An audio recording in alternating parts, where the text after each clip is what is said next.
আল্লাহ বললেন, গোলাম যারা পাপ করেছ,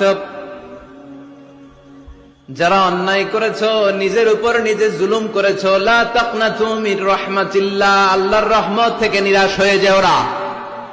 লা তাইআসু মির রাউহিল্লাহ, আল্লাহর রহমত থেকে নিরাশ হবে না। ইন্নাহু লা ইয়াইআসু মির রাউহিল্লাহি ইল্লাল কওমুল কাফিরুন, কাফের মুশরিক ছাড়া কেউ আল্লাহর রহমত থেকে নিরাশ হয় না। ঠিক কি না? কি আশার বাণী, কি সম্ভাবনার বাণী। নিরাশ হয়েও না, হতাশ হয়েও না, ভরসা রাখো কার উপর? আপনি কত পাপ করেছেন, কত নামাজ ছাড়ছেন, আপনি কত মিথ্যা বলছেন, কত জুলুম করছেন, কত ওজনে কম দিয়েছেন, কত সুদ খেয়েছেন, কত ঘুষ খেয়েছেন। আপনার পাপ যত বড় হোক, আল্লাহর দয়া আমার মহাসাগর তার চেয়েও বড়। আপনার পাপ আর অন্যায় যদি হয় বিলের পানির সমান, খালের পানির সমান, আল্লাহর দয়া হলো সাগরের পানি।